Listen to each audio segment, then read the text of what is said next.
everybody? Welcome to another episode of Super Gamer Boys. I am your host and captain and dad, Garrett Morlang. And here in the virtual studio is the one, the only, JJ Purdom. How's it going? What's happening, Garrett? Adrian, how's it going, everybody? Good. Doing good. We missed you last week. It's been a little bit. Actually, a couple weeks, hasn't it? Or no, just 1 week. It's just been a week. It felt like forever, though. It was only 1 week, but yeah, it did feel like forever. Because the week before that, you called out from that horrible case of the dysentery, and I'm so glad that you got better, That's man. right. Because the nano machines. yeah, I know. Right. I told you, electrolytes, man. It's where it's at. You don't want to be dried out. You know what I mean? Yeah. Also joining us tonight is the king of golf himself, Adrian the Homeboy Holmes. Welcome, Good evening, fellas. It's good to have us all back here again. So have you gotten your crown yet from the cleaners? I know after you beat me in golf, there was supposed to be a crown on the way. So I've actually decided to have it detailed. So it's going to take a little bit longer. I wanted them to get in between all the little ridges. So you went for the deluxe package. You didn't just want them to buff it. You wanted them to like shampoo, steam clean the fabric. You know what I mean? Yeah. Mm-hmm. Polishing of the epaulets and whatnot. That's nice. Okay. Well, that's where we're at. I guess that's where you guys and supporting us at Patreon come in. Thank you so much for supporting us over there to pay for Adrian's crown cleaning. But yeah, JJ, how's your week been? We missed you last week, so let's catch up with you a little bit. How have you been? Awesome. Well, thank you, man. I've actually gotten to play quite a bit of video games. I am finally out of training at work. Today was supposed to be my first day doing the actual job of helping the good people of Nebraska with benefits and whatnot. And so today they were like, hey, you've got a little bit of training material that for some reason you didn't finish yet. So I started working on that first thing this morning. And they were like, hey, so we'll get you a case pulled out the moment that you get done with your stuff. We're thinking a couple of hours. And I'm like, absolutely. Well, it was like 4:30 and they're like, how are you doing on that? And I'm like, I'm not done, but almost finished, almost done. And they're like, we're just going to wait until tomorrow and I'm like, oh man, really? Dude, I was dragging it out. Because I'm scared. They're going to fire me. The moment they're going to be like, what did you do for the last 6 weeks? What did you do? Absolutely. And I'll be like, well, remember when Katie had that, the party down and everybody had donuts and stuff and I entertained and was funny for a little while? I did that one day and they're like, that was one day. You weren't being paid for that. And you said a lot of inappropriate stuff and HR got called. So, technically that wasn't part of your job. What I mean? I said I did sexually harass the old lady who's looking to retire soon by patting her on the butt. No. I thought that was something you do in Nebraska. I didn't know. So I know now. Hand to myself. In fact, I am technically... That goes everywhere. Pretty much everywhere. It doesn't matter where you are. It's just a good thing to just generally do. Apparently, we got a I thought it was JJ the Midwest. Vision over here. Apparently, I'm supposed to walk into every room that I walk into now with hands under the armpits at all with the thumbs up like this. And so I'm just like, hey, that's what I have to do now because of one little gaffe. And I was like, okay, whatever, Carol. I was trying to be funny, because you don't even have like a nice butt. You know what I mean? Then I got in trouble again. Are you sure you don't work at the Nebraska branch of Activision? I know. This sounds a lot like a story that we talked about last week's show with Activision Blizzard. Oh, no. No, are you serious? Yeah, state of California. You didn't listen to the show. The state of California. I wasn't on the show, so what am I going to listen for? State of California is suing Activision and Blizzard because they employees and higher up management sexually harassing. It's a whole thing. It's a whole pretty thing. much sounds. Yeah. That might have been based on what I've been doing in Nebraska since I got here. So. See? Or really poor timing on a joke. I don't know. You know what? This makes sense. Here we go. Conspiracy theories. Okay. Yeah. Now, the state of California has been investigating Blizzard for 2 years. Who recently left their job in California to move to Nebraska? What good timing. That is. And speaking of Blizzard, so I have found the DQ Blizzard is an ice cream drink that is phenomenal, and I've put on quite a bit of weight since I got here. Oh no, geez. So wait, you didn't actually work for Bird Pest Control? It's a lie. He was moonlighting there. That was not the real job. Oh no. Dude, did you ever really see me do anything when I was actually working with you? No, not at all. I mean, honestly, not at all. You've never ever sprayed for bugs ever. I've never seen you do anything. No. I just I got some paid phone substantially calls more to than make to you. the state. Yeah, I gotta hang on. I gotta make a call real quick. You guys just do the show. I'll be back in a little bit. Guys, All right. I found him. The I got him. ringleader. Here's The another ringleader. one. He's here. Get him. That's okay. I've been expecting to get called into to somebody's office at some no. point, and yeah, it's not the first time, folks. Not the first time. Oh, jeez. Things you don't say on the internet.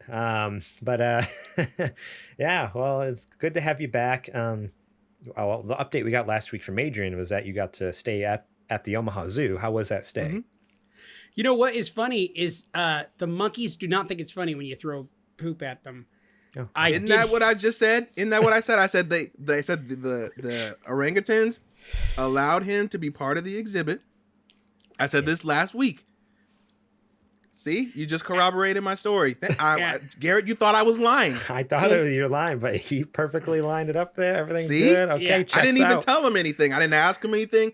I knew the story. And we know he didn't listen to the episode last week. I read the Nebraska newspaper. I know local man joins ape exhibit. I'm telling you. Yep. And you know what was funny is they actually had to shave my back so I would fit in, and that's a true story.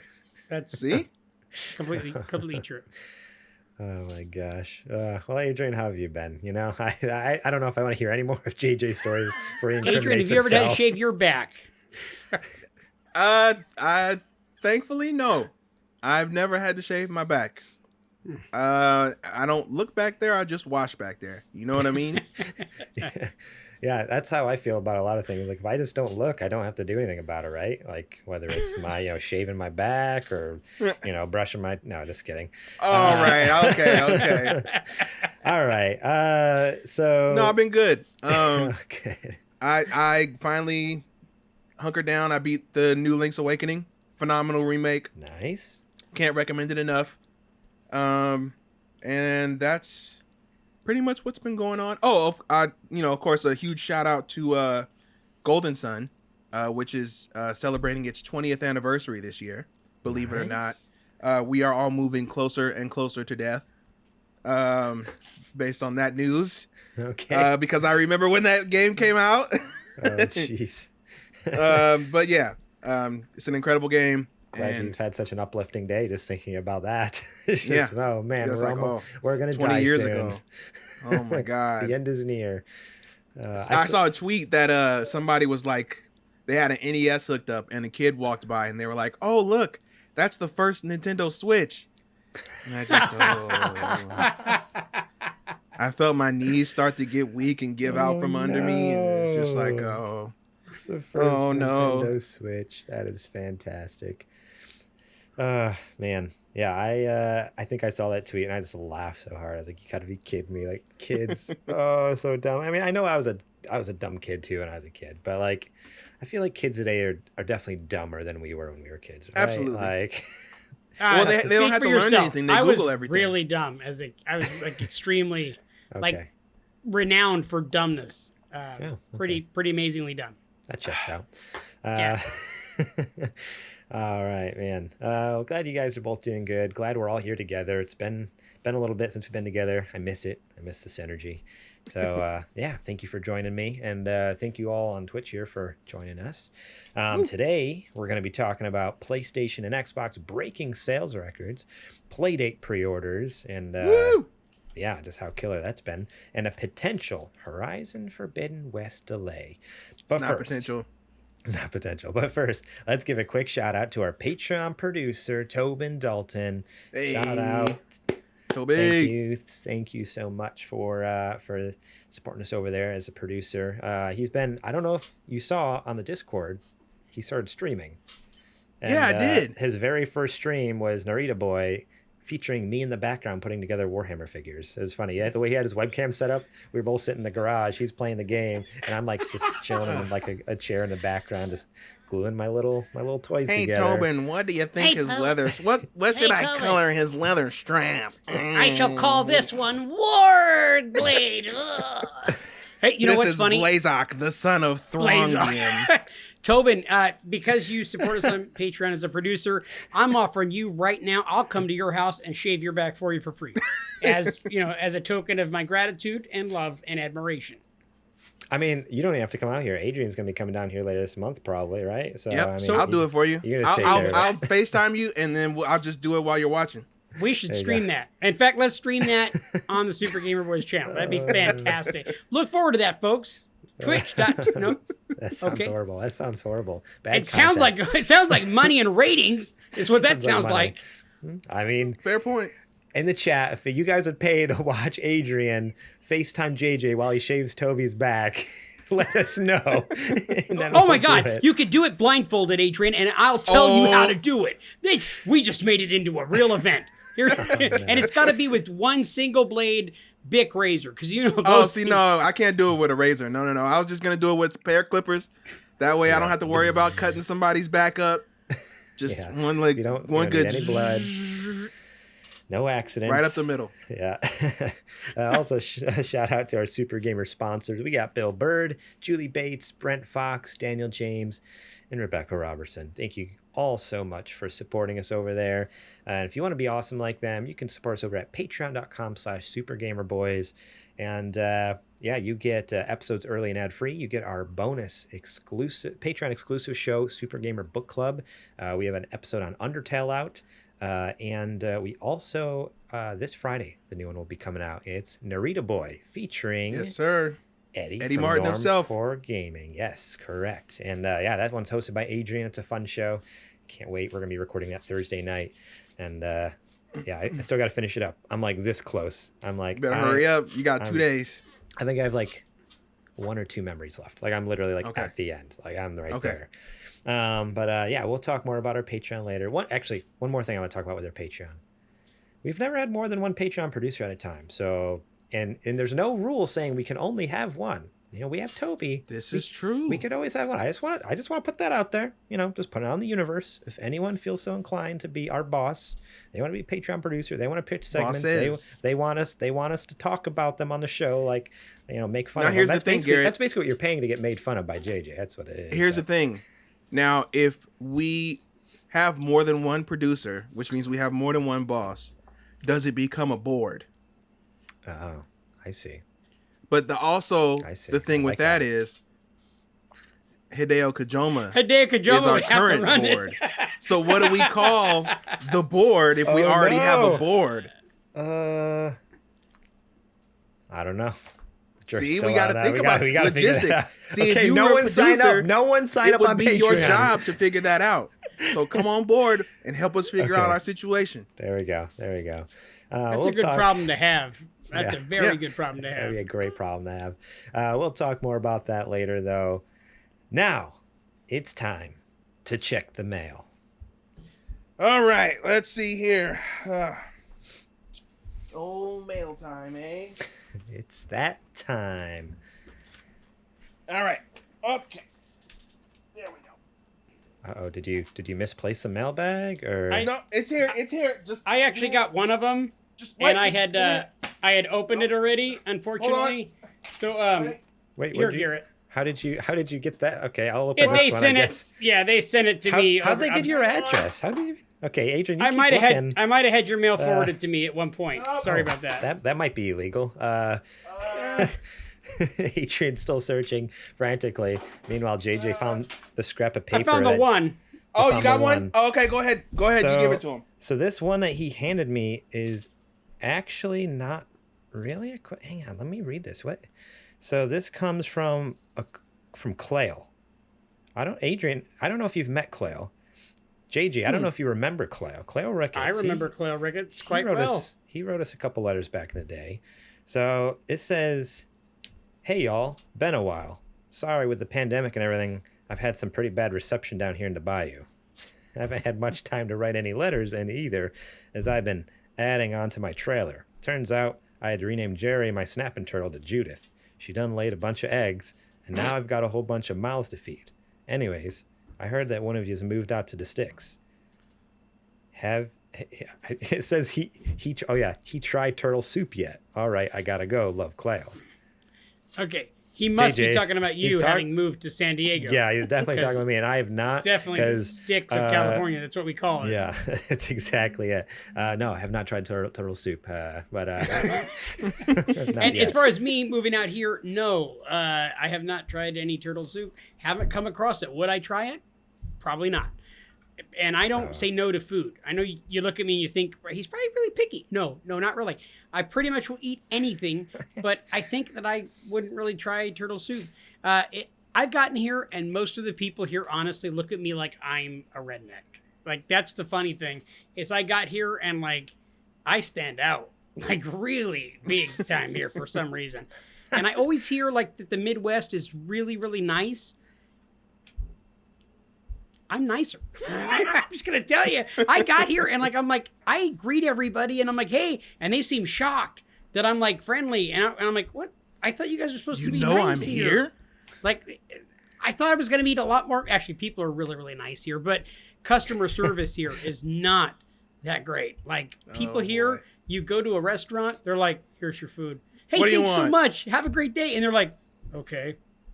And I'm like, why are they so unhappy? Because they live in Nebraska. Oh, come on. But they got the Omaha Zoo here. I mean, come on. They have the Omaha. Come on, man. Dang it. Orangutans and stuff. JJ was part of the exhibit recently. What's not to love? Oh man. So okay, so no turtle soup for you. Sorry, Clayle. Maybe you'll have to come out and visit JJ Nebraska. Give him some turtle soup, and you can stream I that. got a trailer How about you that? can stay in. Don't even trip, man. Come on, Clell. Dude, feel right at home. All right. So I got the questions here now from Adrian. He finally got a hold of the mailbag. Took put him them a in the dock second. for you. There you Took go. him a second. Thank you for that. So this first question comes from Sweats. Not Sweets, as I was joking around last week. Definitely Sweats. He says, if you could make one change to a game that would make it 100 times better, what is the game and what is the change? Don't choose Mass Effect 3. We all know what would make that better. And Nothing. Okay. He gives his little answer. He says, I would take Diddy Kong Racing and remove the stupid hoverboat races. I will die on this hill. Cars cool, Excuse planes me? cool, hovercrafts, nah. Excuse me? I mean, Go ahead, Garrett. You answer first. You want me to answer first? Yes. Okay. So here's the thing. I know what you're going to say. You're going to say being able to crawl in Peace Walker, and it's not going to happen. No, honestly, I'm gonna be straight up. I didn't really have an answer for this. Like, and I don't know if it's just my personality or something, but I'm not super critical about games. You know, you guys know me long enough. I either just like them or I don't like them, but I'm never just like, I don't know. I'm really bad at being critical about certain things. So I thought long and hard about this, and I really don't have an answer because in my mind, it's like, it's either this good or not. It's hard for me to find one thing. So I'm going to keep thinking. So maybe JJ should go. Yeah. If you have any thoughts, but for me, yeah.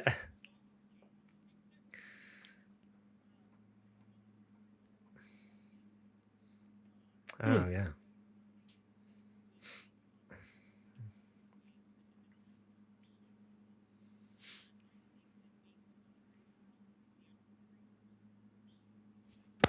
No. I just thought of one. Never mind. Sorry. I just thought of one. But We'll round back. You go. When it came out, Days Gone was such a letdown for me because it wasn't polished. It wasn't a finished game. It honestly, in playing it for the first 5 or 10 minutes, it was very evident that they were rushed to put it out there and it wasn't ready. And I was just devastated by it. And I've never been able to go back to the game and enjoy it like I thought I was going to be able to. Because I don't know if they've patched stuff up now, but it was not they ready. did a lot of work. They did a lot of work on it. Mm-hmm. And I probably can go back and play it on PS Plus because I've got the PS Plus collection with PS5. Right. But it was just one of those things where it wasn't. I know. That was a little. I was just letting you know. Hey, just in case you know, I have PS5 here. I was really, really downhearted because that was one of those games that for a good 7-8 months I was really looking forward to, and when played it and was like, oh no. And I know, Garrett, you said you felt some of the same things when you played that game. It was just a huge letdown. So your thing you would change is just that it would work. I would have polished it up. I wouldn't have put it out the way that it was. And you know, we get impatient for games, especially like that, you know, and I know like a lot of people are getting really pissy about like Halo Infinite and everything, but you don't want to be disappointed. It's much better to wait and make sure the game is completely ready and that it's polished. Yeah, you get impatient and man, I just want to play it already. But you want to play it at its very best. It's art, you know, and you don't want to look at art that's half finished. Yeah, right. Totally. Adrian, do you think it won yet, or? Yeah. My big one has recently actually been solved. Thank goodness. It was the load times in Fallen Order. I think that really that broke that game for me. Like so much so that I was just like, I'm just gonna watch it. I'm just gonna watch it. Same. And I was really invested in it. I thought it was a lot of good ideas. But every time that I died and I had to wait like 2.5 minutes for it to load up again, I was just like, I'm not doing it anymore. But, you know, thank goodness that we have new systems with solid state drives with all this super architecture where it just loads right back up now. Damn. And it's totally, it's like a huge change for the game. So I'm glad that they did that. That game is a lot of fun. And I'm like, unfortunately, I couldn't finish it. I got stuck. There were so many bugs that I was maybe a quarter through the game. And I couldn't play any longer. There were a lot of polish issues that weren't done, which is very weird for it being backed by such a huge company in Lucasfilm and Disney. I don't know why they felt the need to rush it out like it was. I feel like they could have given it a little more time. Like it's Star Wars. People are gonna buy it whenever it comes out. So why not make the most polished product and then send it out then? But those bugs in comparison to the load times, I can handle the bugs. I cannot handle, especially when it's a game that you expect me to go back and try again. You can't have a load time like that. And that's what games like Celeste are very good at, is they're instantaneous. When you die, you're right back into it. Yeah. Yeah. So the one I thought of, it immediately popped in my head. Like I was like, I'm not that critical of games. And then I was like, oh, yeah. And this one's going to be, I don't know, maybe you've probably played this one, Adrian. I would imagine you have. Let's Go Pikachu and Let's Go Eevee. Did you play those on Switch or no? Okay. Yep. Because like I know a lot of people skipped them because they were just like remakes. I did not. It's remakes of Red and Blue. Come on now. True, what do you mean? I did not like how they got rid of combat though.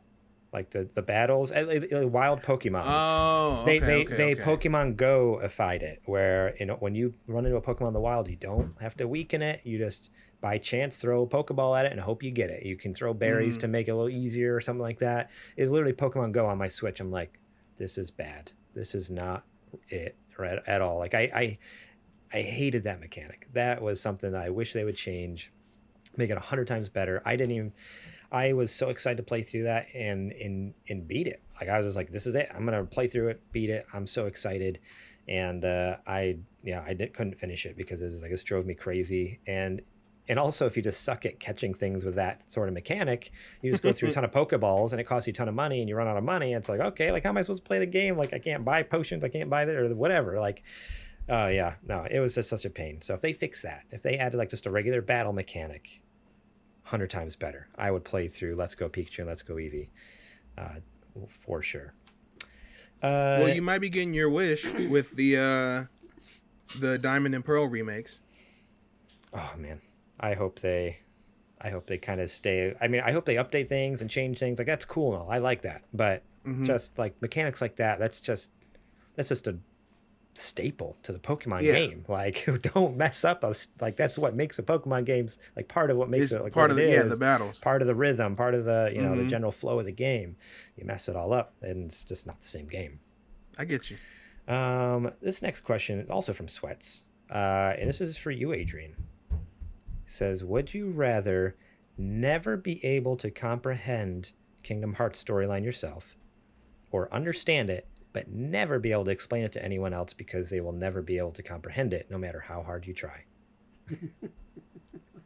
That's a great question. So wait a minute. Let Let me run that by me one more time. Okay.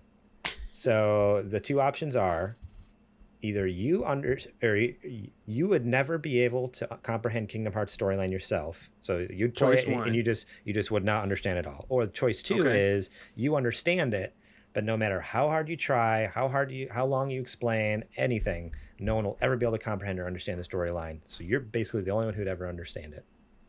But choice two is an actual. That's reality. That's just reality. That's reality. I don't understand the question here. That's why I'm like living. choice. Like, that's what it is right now. Exactly. That's exactly what it is with Kingdom Hearts right now. If you weren't in on the ground floor, you have no idea what's going on. That's not a choice. That's And I like, wasn't, hey, and it doesn't make any sense. That choice was made for Adrian. He didn't ask. right? You made the choice for me. It's like, hey, would you rather live the life that you're living now, or not be able to comprehend the game that you love? You tell me. I love that. Oh man, so good. Yeah, that's true. When I first read that, I was just like, oh man, that's a hard question. And then now you say that, I'm like, no, yeah, it's 100% basically it. Like you could explain it all day, and I'm like, I could be like, look, I'll buy you breakfast, lunch, and dinner. Let me sit you down. I'll get you a notebook. I'll get you anything you need. We'll go take it from the top. And by the time I'm done, you'll be like, so who's Sora again? There we are. I think I could figure that out. That one. You play as Sora, right? At least in the first one.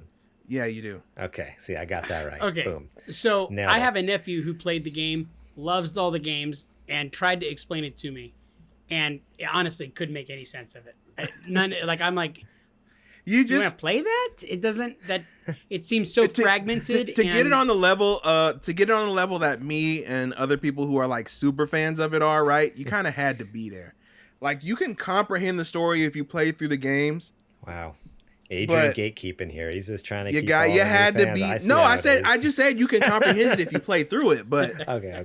to get like sweaty about it, like people like me are, you had to be there. You had to be there. Oh man. So good. I love it. Sweats is in the chat. He's like, that's the reaction I was hoping for. You set me up. So good. You scoundrel. All right. So this next question comes from Penguin90. And so this is, we don't Peter have. just had a birthday the other day. I don't know if you Hey, guys saw that on that's Discord. right. Yeah, she wrote that in the Discord. Happy birthday to Penguin. So she asked, what is your guys' top 10 best video games you ever played? Like your favorite. Oh, see, this your is top 10 favorite. that's- So this could take an hour to answer, 2 hours Right. to answer. So Right. I want lightning round, hard. name 10 games, boom. Super fast, like lightning Just go round for of it. just to think of. Okay, Oh, I have a Super list if you Mario want me to go. Brothers 1, 2, and 3 is in the boom, list. boom, boom. Okay, and then I'm gonna say, and in then no particular order on those. 3 is Nope. probably No, better yeah, than I don't than have the any other order ones, on mine but either. 1, 2, 3 from Super Mario Brothers. You can still play those games right now.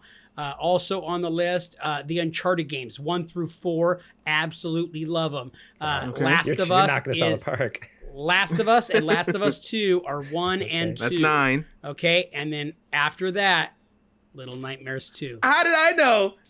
It's the only other game he's ever played, Adrian. No, come on! He literally just named all the games he's ever played in his entire life. That was That's okay. it. You got That's me. it. Damn it! I hate it when you're right. You totally got me.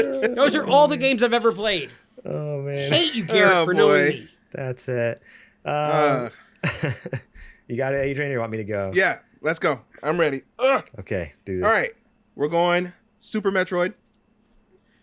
We're going WarioWare, the first one. We're going Rhythm Heaven, the first one.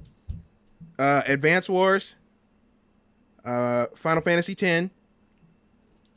I'm sorry, Final Fantasy 10/10-2 for Zech. Because it's the same game. That's a package deal. It's a package deal, so it Package counts deal. as one. It counts as one, Zech. That's my package deal right there.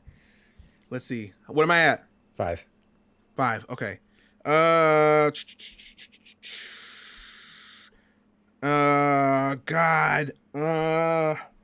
Come on, brain. I guess Pokemon Blue. That's one of my old man games in there. Dragon Quest 8. Come on, brain. Come on, brain. GTA, Vice City. Okay. What am I at? Got two more. You got two more. Two more. Okay. Metal Gear Solid 4. 4. And Mario Odyssey. Boom. Oh, Those wow. are some solid games. Solid Okay. games right there. Okay, and just so you know, Metal Gear Solid 4. Excuse me, Metal Gear Solid 4. Your choice just right a moment ago. Your number 9 choice. Pretty sure that what I saw was a little glint in the eye of Mr. Garrett Morlang because you chose a Hideo Kojima, and like I think that's what It's the best somebody Metal getting Gear. a boner looks like because it looked like I'm not gonna say there's like a lot of eye contact, but I was looking directly in your eyes, man, and like I'm uncomfortable right now. I'm completely. I've never seen that look in your eye. I'm not. ever. I'm not Well, Trudy. there was- Don't look at me like that. there was that one time at the company Christmas party, but I mean, That was a other than magical that, night. this is the one time, and like, dude, I'm very uncomfortable right now. That was sick. Oh my gosh. Okay, All right, Garrett, I got you. Let's go. Okay. Metal Gear Solid 1. Metal Gear Solid 2. God of War. The Last of Us. BioShock. Oh, I forgot that one. Good one. Death Stranding. Among Us. Pokemon Ruby Sapphire. Okay. Dead Space. Really? Super Smash Brothers Ultimate. Oh, okay. That's some solid picks. Really? BioShock, I can't believe I left Yeah, out. But BioShock hey, is really great. you had me on the ropes. I had to think of something quick. I was shocked when I wrote down Among Us, but I'm like, no, for like a multiplayer game, I could play that always and forever and always and. Oh, you God, had I love your Among list Us so typed bad. up, cheater. I See, had my that's list. cheating, man. Okay, so I Garrett, wrote the real show quick, notes. I can do whatever I want. This is my show. Dead Space 9 or Dead Space 9. Isn't that like a Star Trek game? It's Deep Space Nine. Whatever. You have nerds. Okay, so dude, what makes you choose Dead Space as one of the games? I know we did the playthrough recently, and I didn't think that it left that big of an impression on you. I had a weird playthrough a few months ago when we were Super Gamer Book Club. Book club, yeah. In the early years, what is it? The pilot season. Yeah. I had a hard playthrough on that one because I was playing on PC and the PC version is bugged to hell. So I got like halfway through it and it just stopped. I got stuck in a room. It wouldn't load, and the way I saved my game, I couldn't like load back to a previous save. I had to start over. I was more than halfway through. I was like 3/4 of the way through, and I was like, no, I'm not restarting now. It's 3 days out from recording. I'm not starting now. But no, man, for a horror game, and this is something I talked about in that Super Gamer Book Club episode, which supports over at Patreon. You can get that. That was back when it was hosted by Zetch. Fantastic show. Go check it out. When Rest we in were kind of peace. piloting it. Yeah, rest in peace, Zetch. And that game still made me jump, gave me chills, freaked me out. Things I knew were coming, things I expected, things I even remembered, and then some things I forgot about. Dude, like that, as far as a horror game, I think that's top tier, number one. It's a in my modern mind. classic. Fantastic game. I mean, There's a not reason saying, they're remaking it. yeah, not saying there's not other amazing horror games out there, but that's just the most recent example that popped in my head. That's like, no, there's like something special about that. It just like freaked me. I told the story about actually like smacking my kid in the head. Remember? Because he snuck up on me. He snuck up. I have like in my peripheral vision on my right side, I'm kind of partially blind. Like I can't see. I had a weird thing, migraine a couple years ago, lost part of my vision, never came back. Anyway, It's called I stroke. told you not to do that. You also grow hair on your palms. no, according to the But go on. doctors, nothing. According to the doctors, nothing was wrong in my brain. I've never had a stroke, never had anything, no brain aneurysm. They're like, you're fine. I'm like, no, I can't see. I swear. Right. I'm clearly not. But You actually hit somebody on a bicycle, Garrett.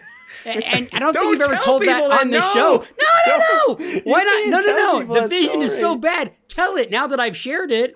You almost killed the guy. Let me finish. My first story, my son walked in the room and I like jumped and freaked out at some point in the game, and I like turned just enough to where he was in my quote unquote peripheral vision, which is more like in front of me. And I was like, so I jumped at the game and I saw him. I'm like, freaked out, and I hit him because I like not hit him, but like kind of pushed him because he got Reflex. scared of me. I just like shoved him, and I'm like, I'm so sorry. He was like barely 3 at the time. I'm shoving my kid across the room. And then it freaked me out. I'm like, oh no, he can't watch this. Like, it's like literally the necromorph just ripping someone in half. And you got to wonder, like, how long he was watching. You know, how long he was sitting there. He was probably there for a hot minute. He could have been there forever. Yeah, so I, as far as I don't want to talk about it. No, you don't got to talk about the time you almost killed that one pedestrian. Don't worry about it, dude. I did not almost kill him. Okay, I pulled up to this intersection. This all makes sense here. Solidus Garrett. It's a T intersection going on here. I'm at the T, getting ready to turn right. I'm checking my left lane, because traffic's coming. I look right, nothing's there. Check left, cars. Check right one more time. And I look left, one more car. I wait for that one car. And in my head, I'm like, oh, there's nothing there. I'm fine to pull right, just turn right. I started turning right. And all of a sudden, boom, biker ran into me, actually. I didn't run into him. He ran into me. No. Right into my foot. That counts. That's right, counts. You saw that biker coming and you're like, hey, biker, you're pretty good. 10 points. Boom. Yeah, like Sled Storm back in the day when you hit the rabbits and stuff and you get bonus points. No, yeah, and he ran right in the side and I was just like stunned because I could have sworn, I was like, I just looked and it's not like it's a blind corner either. Like you can see way down the sidewalk. I was like, no one was there a second ago. I don't know where the heck this guy came from. And I rolled down my window. I'm like, I'm so sorry. Let me pull over. He's like, dude, what's wrong with you? You pulled around from me. I have the right of way. I'm like, I know. I'm so sorry. Let me pull over. He's like, forget about it. I'm late for work. And he like just took off. I'm like, okay. And I was like, I was so shook up by the thing. And he just like went on his way and went to work. And I'm like, I just almost killed someone. I'm so glad that I brought that up because as your friend and former coworker, you called me right after to share how shaken up you were. And I teased you mercilessly instead of being like, oh my God, man, I'm so sorry. No, I was like, dude, you almost killed the guy. And like, I turned it into a big thing. And like, I don't know. I think I saved you that day because you were probably super depressed. You're going to go home and like butt funnel peanut butter and jelly sandwiches and gain like 100 pounds. But see, I saved you from that by the way that I That's oddly specific. Well, who doesn't do that on occasion? You know what I mean? What do you do for Thanksgiving, Adrian? I mean, we've all got our traditions. You understand, Oh, no. I eat food the top way, not the bottom way. Well, you haven't really lived, my friend. Oh, I've done some living, good sir. Okay. I haven't lived that hard. This is the next question. Speaking of Zetch, rest in peace. We got a question from the grave here from Nerd Dad Zetch. His AI writes in and says, what would you say is the ultimate gamer flex? For me, it's speedrunners of old NES and SNES systems. So do you guys have any... What would you... When you hear like, oh, ultimate gamer flex, oh, that guy's a real gamer, what are they doing? Oh, man. So it's an action and not a thing, right? He doesn't necessarily say that. He says ultimate gamer flex. So, I mean, if it's a thing, like for me, so I said... Someone who has like a platinum or 100% a game, obviously before platinum shows, but if they like 100% it, like they get all the weapons, they all that's ultimate gamer flex. Pre-nuke. I had a platinum in Resogun. Dude. 0.1% platinum. Holy crap. Okay, that's flex. That's a flex. Yeah, for me, it's sitting in front of my son and playing Super Mario Brothers 3 and getting everything and then constantly getting stars at the end of each level.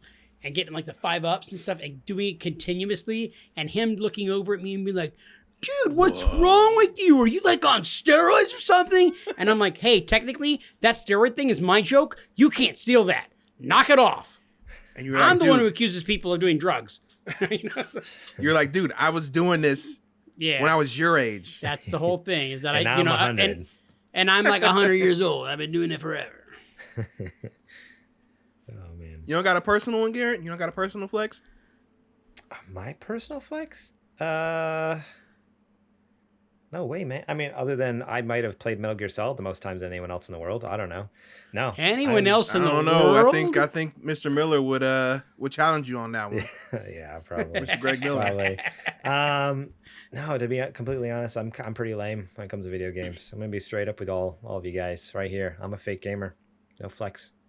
Other than my awesome Hideo Kojima shrine up there. It's pretty dope, huh? Oh, that's right. I got the one piece you're missing, too. Yeah. Ooh, I believe you it's do. pronounced Hideo Kojima. I don't know if you Hideo know that or Kojima. not. Speaking of Hideo Kojima, the next question comes from him. Even though y'all don't play Magic, what theme would you want for a Magic set? I'm just going to assume he's talking about like a Magic like tricks set. So what kind of Magic? No, I'm just kidding. Oh, yes, of course. I think he's talking about Magic the Gathering here. He says, for example, recently he did Fairy Tales, Egyptian, Norse, Magic School, and D&D.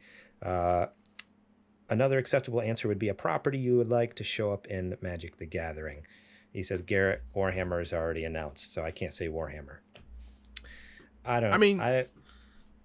don't play this game, but maybe if they did. Well, I know it's an ultra nerd game, right? So Yeah. I mean, I'm sure it has, monsters and soldiers. It's more fantasy-esque too. That's the thing. So that was I mean, actually my Lord of the my Rings answer. is a no-brainer, right? Yeah, Lord of the Rings makes perfect sense. I was thinking if they ever did do sci-fi, they're already doing a Warhammer. Let's do Warhammer 40K, because there's some like technomancer type stuff where it's like magic with technology. Give me some of that. Let's give Throgar a laser blaster so that he can blast the Chiha people as retaliation for the mass genocide back in the war of before 43 when Yargon and his disciples from the dark cult of Bathshir went and assassinated the Grogan king. Come on, Garrett. That was pretty impressive. Dude, I'm not gonna lie, that was pretty impressive, Adrian. There's one nerd that's watching you right now and going, he's heard of Thorgon. Oh, all hail Dark Lord. Adrian, who knows of Thorgon. Oh, my goodness. Oh, We must call upon him as a mage. that was only in the pre-production scripts. How did he find that out? Okay. You know what I okay. would like to see as like a Magic the Gathering type of game? Nothing, because it's the nerdiest thing I've ever heard. No, okay, Ultra nerd. No. It Listen, surpasses even Warhammer people. No, if I were to do something like that, I would love to see like Guardians of the Galaxy or something like that. There is some really great characters and lore and a lot of that stuff. The comic book series is fantastic. And it's funny because what brought that to my mind was I recently just went to a comic book store that's in a basement, and there was legitimately a comic book guy who was literally the epitome of the guy from The Simpsons. He was a very heavyset man with a shirt that was riding up on his belly, and he Was it a Warhammer shirt? Dude, no. He just had a plain black T-shirt, but he was sucking down the soda, and he was, hey, welcome to my lair. No, I'm totally serious, totally dead serious. And it was super musty in this basement. I loved every moment of it. But we went down into the basement. We're checking out the comic books and everything, and they had all these like big tables with Magic the Gathering stuff. Like I guess they have tournaments there or something. And it was just the weirdest experience of my life. I hope the prize is a pack of deodorant. Oh, boy, well, no, it was very sticky in this place. And then while I was trying to leave, some other people got there, and he was like, well met, good sir. And I'm like, no. Have you ever seen a boob before? They're pretty cool. Like, come on, you gotta go outside. Cool. The sun is out there, man. No? Like, I'm just saying. Oh my gosh. Well, there you go. Good job. I hope you're happy you brought that on yourself. This last question comes from Shadow Ranger 02. What's the best fancy restaurant to take a date to? He just wants some dating advice. Oh, okay. I understand. Best fancy place, huh? So I think the fanciest restaurant I've ever been to is Redwood Cafe in Modesto.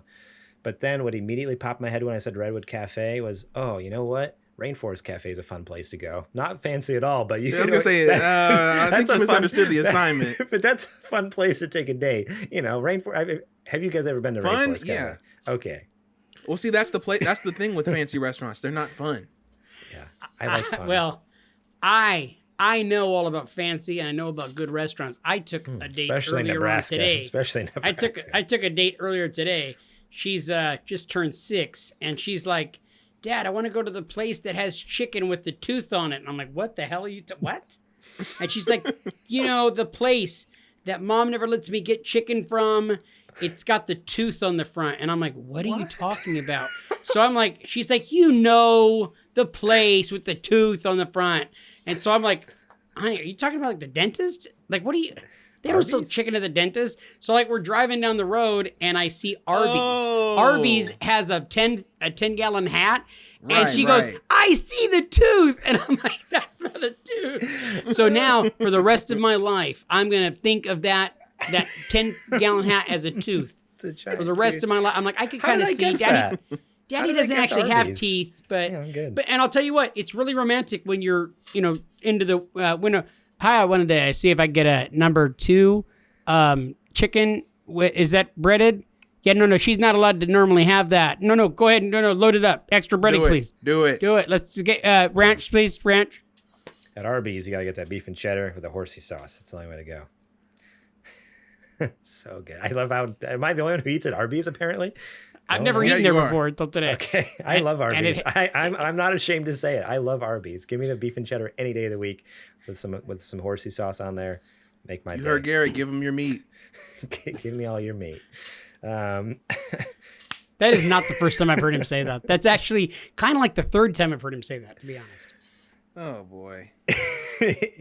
Well, ladies and gentlemen, now It's too late. It's too late. Let's just keep going. It's time for the nerdy nudes. It's now time for the nerdy news.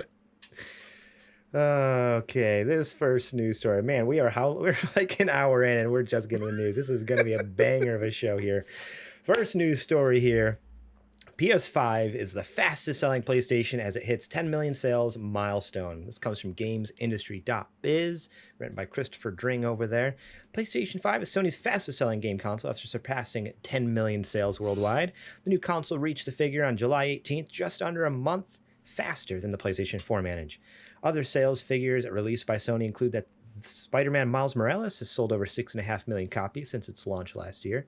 PS5 exclusive Returnal, released in April, has exceeded 560,000 copies, and Ratchet & Clank Rift Apart, which was released last month, is already on over 1.1 million units worldwide. Meanwhile, Sony San Diego developed MLB The Show 21, which was released on non-PlayStation platforms, has surpassed 2 million sales worldwide. The game actually has more than 4 million players and was included in the Xbox Game Pass subscription service. The PlayStation 5 sales performance has been dependent on the company's ability to supply the demand, with the console sold out globally. CEO Jim Ryan said in a statement that improving inventory levels remains a top priority. And then the rest of the article is just Jim Ryan just patting his back the whole time about how amazing he is and how they're keeping Don't get me up with started all, on that, dude. and how essentially he's the soul. No, he doesn't say that, but but he does talk about how, man, like, yeah, there's so many PlayStations out there, so many players. It's fantastic. This is wonderful. I'm so glad the people are getting the consoles. And I might read a couple more parts of the article, but real quick here, we all know like 10 million of these aren't in like customers' hands, right? I mean, No. You can even tell just by the sales numbers of the games. Look at Returnal, has only 560,000 sold, and Ratchet & Clank only has 1.1 million sold. That's probably because only about 1.1 million of those are actually in the hands of people, those consoles. The other like 9 million are probably just sitting in someone's basement, getting dry rot or something, right? Because it's just been scalped ahead. You can tell by the terrible attachment rate, right? Yeah. Like there's 10 million sold PS4s, but Ratchet & Clank only sold 1 million. So Yeah, that's 1 in 10 PS5 owners bought Ratchet & Clank. For as good as it's been reviewed, as good as it's played, as good as it looks, all of that, only 1 in 10 people bought it. And PS, the fact that there's only like 3 games out for the PS5, you'd think it'd have a higher adoption. Okay, We'll get to that later on. I'm trying to stick to this story right now. Okay. Just the attach rate alone, the fact that, Ratchet barely broke 1 million, Returnal only sold, 500,000? Yeah. I think Spider-Man is probably the one that did the best out of all of them, but can you really count that? Because it's a PS4 title too. Yeah. So... very, very interesting. Like, congratulations, you sold through 10 million units, but maybe 4 are actively in use. 4 million? Right. Yeah. It's like only a handful of those are actually in the hands of like people who want them. The rest are like scalpers who are in just warehouses, hoarding in them. somebody's basement. And does it clarify whether that 10 million is 10 million of the $500 systems with the disc, or It doesn't it's just say. just units, Yeah, units. just So it units, includes 10 million, yes. the digital only. Mm-hmm. Yes. Yeah, I would digital think and that a regular. $4 million per console in the hands of players is probably a pretty like liberal offering. I think that it's probably far less than that. I wouldn't be surprised. So yeah, it because says- I just don't know very many people that have them, and Me not that either. I know everybody, but it's it's a rare system right now. for still. me. It's you and 2 other people that I That's know. it. Yeah, I only know a couple of like literally a couple of people who've gotten it as well. So Basically, the I only just don't- people I know who have it are people who like are basically are able to just like sit on a computer All day long and wait for the alerts to come up. Like they have an office job. Like that's the only reason I was able to get it for JD, because I have an office job. So I just had Twitter open and I had PlayStation open, all these sites, Best Buy. And as soon as it went live or I got the email, like I was able to like nab it. Like, you know, those are the only, like, it's either you have to be a hardcore PlayStation fan, and you have to just like have a job that just really caters to like the second that goes live, you can hit checkout and get the thing. Because like otherwise, like no one has this thing. Everyone wants it and no one has it. So according to Jim Ryan, engagement on the platform is the highest that we've ever seen, whichever way you look at it, he says. Whether it's the number of people measured by a metric such as monthly active users, or whether it's the time that these people spend playing games, both of these metrics are showing very significant double-digit growth compared to the launch window PS4. So that is interesting that they're having more monthly active users than the PS4 did at the beginning. But I mean, if it's quote unquote sold more, then I mean that kind of makes sense a little bit, you know. Mm-hmm. Even though not as many people actually have it in their hands, there's a lot of consoles out there. I don't know.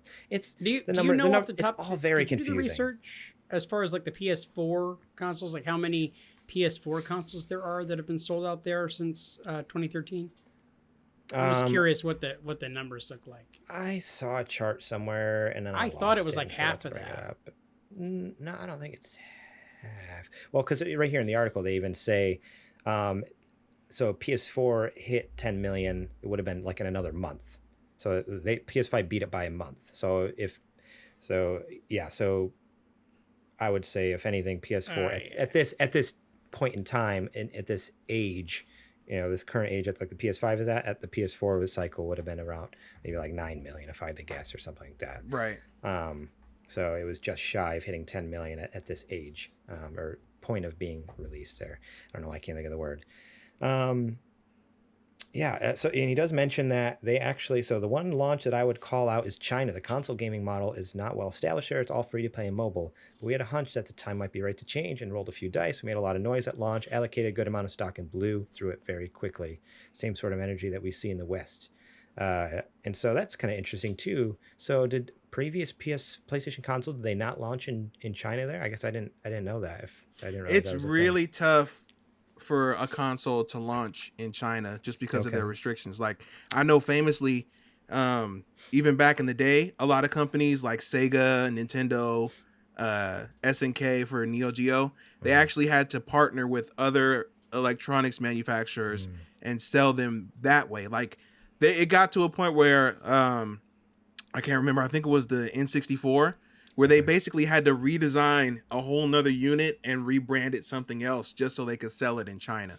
So I don't know crazy. what they're so strict about that, because it could technically be labeled like influence or propaganda, not good for the public health. So China reviews all the games before they can come in. That's why there's not a whole lot of games that's why there wasn't back in the day a whole lot of games for those systems when they went to China, is because they had to pass a strict quality check or a strict content check. For And the country. They're not the only country that does that. No, not by a long shot. But they're just the most famous. famous to do that. Yeah. Huh. I think they're the Russia only will ones do that that. go to that length to, like, where companies have to go, man, we have to make a whole nother SKU for China to get in there. Yeah. So That's crazy. Yeah, so congrats to Sony. They sold, I mean, they made money off 10 million units. Great. Is it It's congrats just- or is it like? Yeah. It's just a bummer. It's just a bummer though that like it's not actually going to the people who want them. Like who people who are gonna play it? like Yeah. unless you're like, you know, paint on like ward, like bandana, like tie the bandana, sit down at your computer and you just sit and wait and watch and you're just prowling and you're hunting and you're like you know, waiting for this to launch. Like That's what I had to do one. for my Series X, man. Yeah, I had to sit down and hunker down and Yeah, same thing. tie a Rambo headband and go to work. Just keep in mind also that like Sony didn't make a lot of money on the systems. No, so they never if do. anything, they lost their butts on selling that many systems at a loss. Yeah, because they got to make it back on the software, and if nobody's buying the software, Sony's not making money. If they're not So making yeah, software, they're not making money congratulations, either. you ended up losing a lot of money that you're not making back right now. Yeah. You know. Yeah. In the chat here, I see the real Dan says, "I'm calling your boss, Garrett. I want you to know, the boss actually bought the PlayStation for JJ, so it was his assignment. He said, Garrett, you find JJ a PlayStation." I said, okay. So go ahead, call my boss. And real Dan, do you know why that is? It's because in the annals of time, only one man has ever done pest control so well and kissed butts of customers so well that he deserved 2 of the brand new systems. And that was me, Dan. That was me, JJ the legend. Yeah. Thanks, Garrett, for doing that for me because I wouldn't have been able to do it. Yeah, I know. I had to suffer and order both of your consoles. Meanwhile, I'm over here just nothing, just looking around, waiting for the day that the boss realizes how great I am. But no, never happened. Even in death, JJ, you got the Xbox. Next news story. Microsoft says Xbox Series X and S are its fastest selling consoles ever. Sorry, I can't talk right. So right across the board, like PlayStation's killing it, Xbox is killing it. It's really cool. I mean, you have to admit it's pretty neat that they're still able to hit these numbers when last year I remember talking on the podcast, hey, if they delay these consoles, that's fine. Like right now with COVID, like people don't have money. There's going to be shortages, just delay stuff. You know, we know sales are not going to be good. So the fact that they're breaking records when last year both the consumers and even the companies were coming out and be like, hey, like things might come out slowly and might not look the same and we might not have as good sales. Like surprisingly, it's kind of amazing to see that both companies are killing it right now. But maybe it has more to do with just the stimulus checks we've been handed out to the last year. Yeah, could have been. But now's the time for trumpeting console sales figures, and Xbox has a marketing statistic of its own to flex. Speaking last night in a company earnings call, Microsoft boss Satya Nadella said Xbox Series X and S were the company's fastest selling consoles ever, with more consoles sold life to date than any previous generation. But Microsoft again refrained from sharing its actual sales figures, something the company hasn't made public now for many years. On Twitter, games industry analyst Daniel Ahmed noted that Series X and S sales are likely now around the 6.5 million consoles mark as of June 30th, compared to an estimated 5.7 million for Xbox One over the same time period, then 5 million for the Xbox 360. Sales have been impacted by supply chain issues experienced across the industry, with component shortages and scalping affecting customer availability to purchase consoles. But Nadella told investors last night, demand for Xbox Series X and S consoles continued to exceed supply. So, kind of cool that, you know, even Xbox, which, you know, with the Xbox One era, just they had a rough go for a little bit there. You know, they didn't have a bad thing. It was just rough for a few years till they kind of figured out what their niche was, what their lane was. And now that they figured out, it's really cool to see them just killing it, both with like Game Pass numbers, now with sales of the console. Yeah, I don't know if you guys have any thoughts on that. It's the same situation.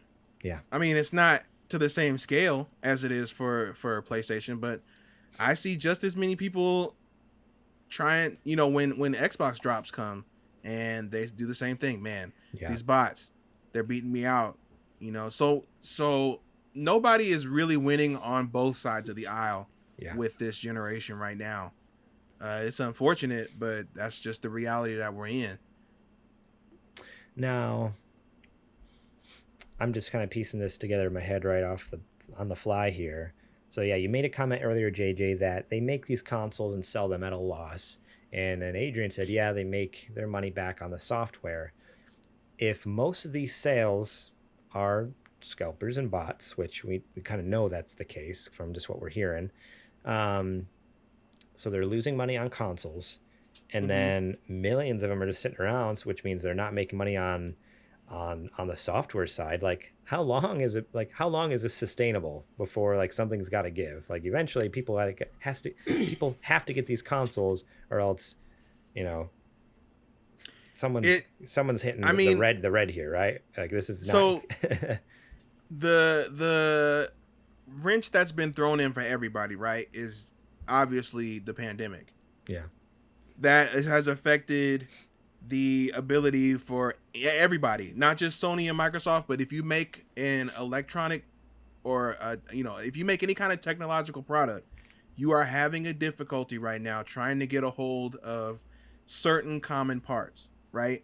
Mm-hmm. So the only way confidently for Microsoft or for Sony or for anybody who's making something to combat the scalpers and make them release their inventory is to flood the market. Absolutely. And they can't do that. Nope. They can't. They no matter how badly they want to do it, they cannot do it because it is difficult right now with the lack of workforce to physically create the chips and conductors and silicon that they need. But it also comes down to them losing the money on more systems just to make it to where the consumer has it in their hand. So I completely agree with what you're saying, but it's like, man, you're damned if you do, you're damned if you don't. Exactly. If they end up putting the money into all those systems just to get it in the consumer's hand, well, then they're, again, losing a bunch of money or making very, very small amounts of money. I think that they said it was going to cost somewhere in the neighborhood of $550, somewhere in there, to make each of those units, those consoles, and they're retailing them for like $500. So out the gate, and the thing is, and this is console wars are the dumbest things ever. Yeah. I almost said a swear. But I think if anything, the drought is going to affect Sony more than Microsoft in the whole thing, because Game Pass is like their bread and butter, and it extends back to Xbox One. So it doesn't matter if they don't have a lot of series out right now, they're still getting that revenue from all the Game Pass subscribers. Right. And it also helps that Xbox, the division, is backed by a $1 trillion company in Microsoft who can afford to just keep throwing money at Xbox and saying, here, figure it out, leave me alone, figure it out, right? Sony doesn't have unlimited, virtually unlimited resources like Microsoft does. So it's weird to see that Microsoft is the hungrier of the two when Sony has more to lose. But it's that classic Sony hubris. We're number one right now. We don't really have to do a whole lot. People will buy it. Who cares? And that happened with PS3, and they learned their lesson with PS4, and we're right back here at PS5. You know? I'm so scared with, it feels a lot like they're moving back into that PS3 hubris era again. It's like, no, please don't. Like, get a second job. Yeah, it's like, come on, let's they were so on track with PS4. They just nailed it. Like, it was such a fantastic generation for PlayStation. I mean, I love their older one. PS1 was fantastic. PS2 was phenomenal. But untouchable. After PS3, it was so refreshing to be like, okay, they're back, and they're like really care about players and games and indies and, you know, the ecosystem. And now, like, for it to almost feel like they're falling back into that, it's like, no, please don't. Like, well, you got one gentleman to thank for that, and we'll get to that in a minute. Yeah. But first, we're going to talk about some more sales. Playdate sold 20,000 units in 20 minutes. Yeah, woo! That's right. The Playdate, which Adrian did a reaction stream of. It's on our YouTube channel. You can check it out when they did like a little update stream a couple months ago. And we've also been talking about it a bit on the show as well. We were both super stoked about it. I got my pre-order in. Did you get yours, Adrian? Absolutely. Did you Absolutely. I was at first work. 20,000? Yeah, I'm in the first 20,000. Dude, that's awesome. Yeah, baby. That's right. It's coming this year. No, this is unbelievable. I'm so happy for that team, and I'm proud of them, and this is just so cool to see, because like Yeah. I've been watching this thing ever since they first announced it back in 2019, right? So for us to finally see release day and to see so many people stoked about it and to hear that it's sold out, because they were scared. They were like, oh, we don't even know if we're going to be able to sell, the first 20,000. And then they sold out in 20 minutes. 20 minutes. Crazy. That's so cool. I'm so excited, man. I hope that they had like the biggest blowout party after that happened, because they deserve it. 100%. Definitely. Yeah. So Panic Inc.'s Crank, featuring 1-bit handheld. Playdate sold all 20,000 units committed for 2021 release, and it took just 20 minutes. As reported by TechCrunch, Panic said that its shipping estimator accurately confirmed that 20,000 units of the handheld had sold in just under 20 minutes when they went up for pre-order on July 29th. Orders after that point are still being accepted, which is awesome. They're doing open pre-orders. It's just never ending. But these are unlikely to reach customers until 2022. So I had my calendar set ready for 10 o'clock, and then a phone call came in at work, and the customer was literally on the phone for like 35 minutes. Oh, see, I got to put you on hold. I was so sick, 'cause it happened like right before 10. It was one of those things, though. The problem is I lost track of time. Like, it was like right before 10, the phone call came in, and I didn't realize that it was right before 10. I guess I thought it was closer to 9. So I'm like, oh, I'll be fine. And then the next thing you know, it's like, oh no, it's like 10:30. No, dang it. So I went in there, and sure enough, I was in the 2022 bunch. So I won't get mine until next year. So let's have to watch you stream it on your Twitch channel until then. But you know what? Unlike a lot of things that were pre-orderable this year, you're still getting one. 100%. At least I was able to get a pre-order in, and I know I'm going to get it. I didn't have to fight someone. I didn't get locked out of a pre-order. It's just like, oh, at least I know it's coming. I got it. I got the Playdate and the case. Did you get both? Of course. Of course, you have to. They didn't have the dock for sale, right? That's not for sale yet? Not yet, no. But I'll be there day one for that too. Yeah. I basically have, and I have no shame about it, have become like a pseudo brand evangelist for this thing. Like, yo, Playdate, if you wanna hire your boy, if you wanna send some swag, I'm not opposed. But no, I think it's a fantastic idea. It looks great. They freaking featured your video on their Twitter page, and a couple other, like, they shared it like 2 or 3 times. What, the views on that? The views on that are up to 3,516. Wow. Dude, yeah, that happened. Like, a bunch of people from their team started following me and us, and it's like, whoa, okay, here we go. It's insane. Yeah, like, I didn't expect any of this. I don't know how to handle this. It's blowing up. People are loving you reacting to Playdate. So Playdate, hit us up. Get our business email, and I'll hook Holler you up with at Adrian. us, man. I'll hook you up with Send us some Adrian's T-shirts, some stickers, whatever. I'm down. We'll I'm just kidding. That I don't want to be that. I don't want to be that person. You know what? You got to shoot your shot. I'll do it for you. So Garrett's like, I'll be that person. Yeah, I'll right be that now. person. Hey, if you want to send Adrian free stuff, do it. Hit me up. I got our business email. I'm not Garrett above taking a bumper sticker. Send it to me. Then I'll hook you up with Adrian's contact info. Do it. I mean, look, y'all said it, not me. Like, I'm just in it to have more people to buy a Playdate, and this is the best outcome we could have hoped for. So that's all I care about. Yeah, man. Let's see. Sorry, I just got super distracted by the chat. What is the real Dan talking about? It says, Garrett, we talked for 35 minutes, and you still didn't fix my issue. He's the person that you took the call from. Oh, the customer. It was to Mr. him? Playdate. It was was it sabotage? I think it was sabotage then, because I could have sworn I well, was talking to a there you woman. go. Son of a. Freaking Dan. Jeez, good for nothing. But yeah, so Playdate's killing it, and those pre-orders still open. So go to their website and lock one down for you. That's right. They're still open, right? They're still open. Yeah, Okay. They're still open as of right now. Yeah. So They are just not closing them. go As long as people pre-order. are buying them, they're selling them. Dude, How I'm much so are they excited. going for right now? 180. Not too shabby at all. Yeah, I mean, you get so they're doing seasons of games. So the first season is 12 weeks, right? And you get 2 games a week.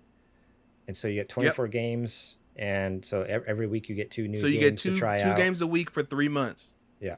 Wow. And then I imagine in the future there'll be more seasons.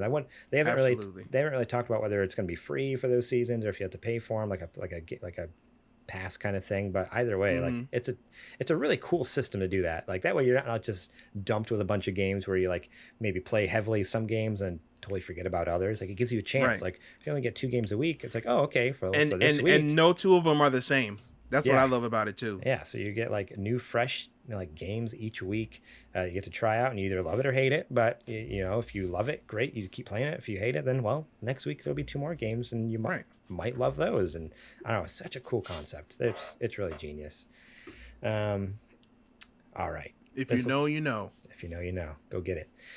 This last news story. Sony to delay Horizon Forbidden West to early 2022. Well, here we are again. Big Jim Ryan, Mr. Generations, huh? Sorry, I had to get that out. Continue, Garrett. I mean, there's not much to the article other than those waiting to take up Ella's Bow and the much anticipated sequel to Horizon Zero Dawn will apparently have to wait a bit longer. Horizon Forbidden West, the upcoming follow-up to the popular open-world adventure from Guerrilla Games and Sony Interactive Entertainment, has reportedly been delayed to the first quarter of 2022. The delay was first reported by Bloomberg News after video game reporter Jeff Grubb discussed the rumor on a Giant Bomb podcast. The game was previously scheduled to come to the PlayStation 5 and PlayStation 4 for the 2021 holiday season. The delay doesn't come as a huge surprise. The COVID-19 pandemic has impacted production timelines for many major games. The God of War sequel, which is also being published by Sony, had its release date pushed back to 2022. This past June, in an interview for the official PlayStation podcast, Herman Holst, head of PlayStation Studios, said, Horizon Forbidden West team may or may not hit the planned time frame. So Guerrilla Games did show off 14 minutes of gameplay from the game as part of the state of play in May, and it looks stunning. But other than that, we haven't seen much more than that, and haven't heard either. So this is not official. This is still a rumor from Jeff Grubb at this point, but he's been right a lot lately. He's been wrong too, but he's been right a lot. So my thought is so where are these PS5 games that are supposed to come out this year, huh? Like what's the deal? This is they're hyping up. Well, I mean, there's God of War. This biggest launch here. It's PS5. Wait, there's Gran Turismo. Oh no, wait. There's Horizon. I mean, we got Spider-Man? Ratchet. We got Ratchet. Oh no, that's on PS4. Yeah. But there was Happy Cyberpunk. Ratchet and Clank No. Day. No, there wasn't Cyber. No. Yeah, they took that off the PlayStation Cyber- Store. Remember, you They- couldn't yeah, even buy it on PlayStation. that was a big 'cause fumble. It's so broken. Yeah, no, you literally have Returnal sold 500,000.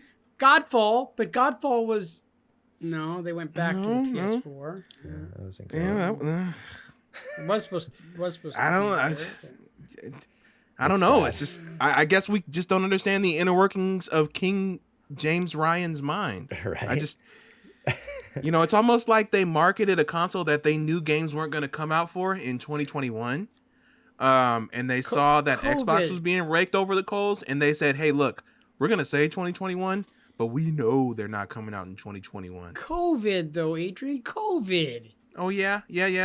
You're telling me that the entire sequel to God of War was going to be ready 2 years after the original one came out? No, definitely not. Definitely not. No, But I'm saying that's what everybody is Gran constantly Turismo has been blaming. being worked on for how long? Gran Turismo.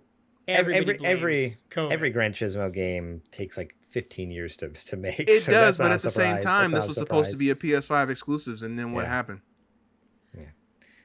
It's not. I mean, it still might be, but it's not coming out this year. No, that's for they sure. they said it's coming to PS4. Oh, did they? Oh, I missed that one. Oh my gosh. Oh, it's so ridiculous. Why?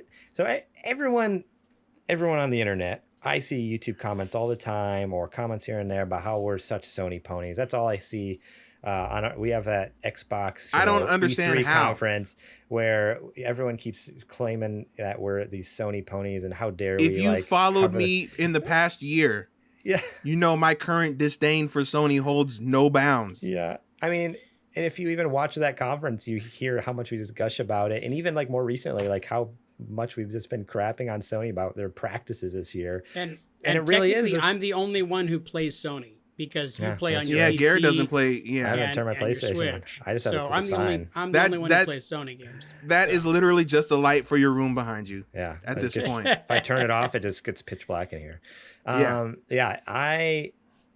No, it's Sony is so off the deep end. I already said it earlier. Like if they're heading back to their PS3 hubris era, like they are like going to be so far gone. And at this point, it's almost like, well, I guess I'm not like, what's the point of jumping in the PS5 until later in the cycle? Let's give it like 5 years at this point. If it's not coming out this year and it's not going to be, I don't need an X. I can play all the Xbox games on a PC. I don't need an Xbox. That's what I'm saying, big dog. I'm already here, Adrian. I'm already here. You got me. But yeah, more and more, it just seems like the news every day is just like, oh, well, I guess I'm really not getting a PS5. Oh, I guess I'm really not getting a PS5. And it's not that I don't want to, like I still would love to, but it just doesn't make sense to. And so now I'm at a point where, yeah, it's like, okay, I guess I'm just going to wait 5 years because why get one now And the when fact there's that no why games? get one? Because if I And- have a PS4 Pro, I can play everything. Exactly. I can play everything. Exactly. I have my PS4 Pro. There's rumors that runs God of everything. War is going to be PS4. We know Horizon is going to be PS4. We know Gran Turismo is going to be PS4. I might need to figure out how to water cool the thing because it might catch on fire. But But the fact that you can play them is the thing. Yeah, 100%. So I don't know what you're doing over there, Sony. I'm disappointed in you. That's for sure. I'm real bummed It's because out. this was the plan the whole time. They just didn't want to get raked over the coals like they saw everybody do in Microsoft. That's the only thing it is. That's the only thing that makes sense. I see Dan in chat say I've barely turned on my PS5. I hate it. Well, I mean, I know. I just said I won't get one for 5 years, but I mean, if you're just Dan, looking, come over to the you're- right side of Oh, history. No, Dan has both. He got Xbox Series X. Oh, and you He's do? got an PS5 Xbox Okay. today. X. But why would Dan hate it? If he has the PS5, why does he hate it? I think he hates that he hasn't turned it on.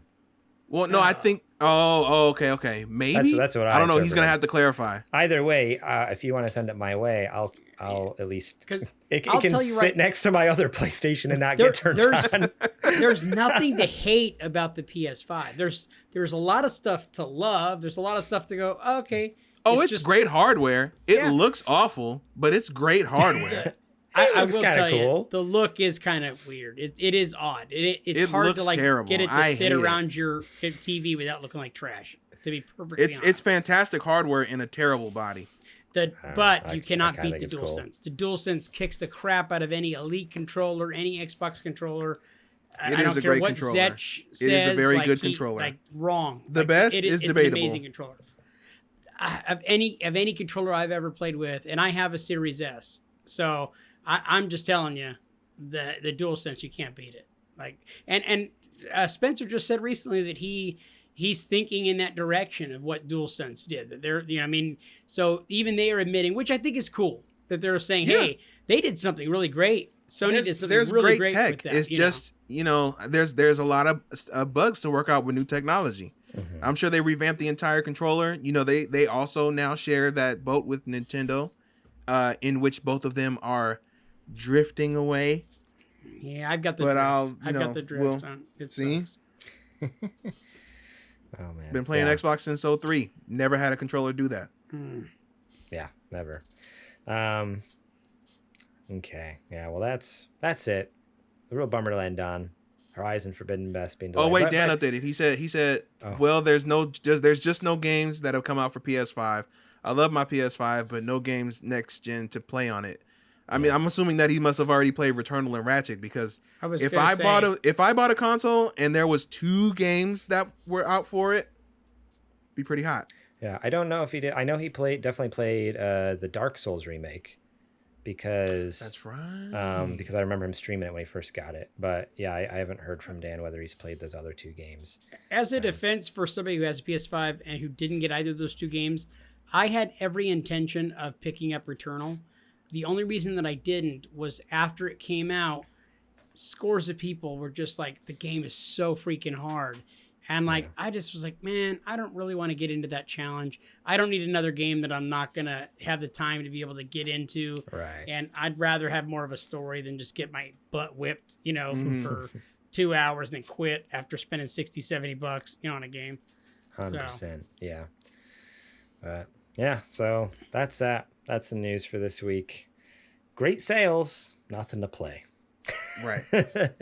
So, yeah, tune in next week. Hopefully we'll have a more positive episode. Hey, we had fun answering questions, huh? Yeah, that's true. But now it's time for Adrian's Super Indie Boys. Let's go. I'm excited Oh, about gotta this preface. This was definitely a buzzer beater this week. The software that I normally use was glitching out on me and everything. But I at least got the meat and potatoes in there. So you're not gonna see me on the front and back of it. But hey, the games are what matter. So pay attention, because it's gonna go right into it and it's gonna come right back out. So here we go. All right, here we go.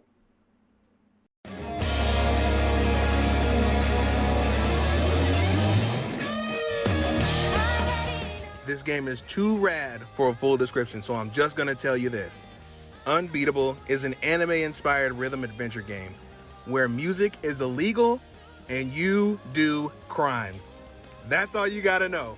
Oh, and there's a free demo out on Steam right now, so go check that out. So this one is for all my normies now that it's leaving Apple Arcade after all the cool kids have played it. Mini Motorways is a game about drawing the roads that drive a growing city. Build a road network, one road at a time, to create a bustling metropolis.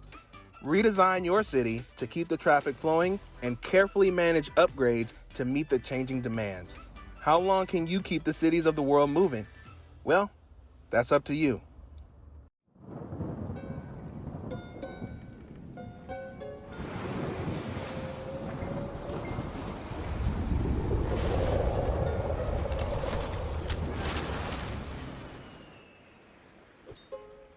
Catapult yourself through the air. Use the power drawn from fallen creatures to slow time and cut through the swarms of dark beings with a razor-edge boomerang. Sounds rad already, huh? Travel through once bustling locales, sacrificed to hide a myth, and descend the god path into the lost realms below. Cleanse these halls and ensure that whatever lies beneath doesn't ever come back.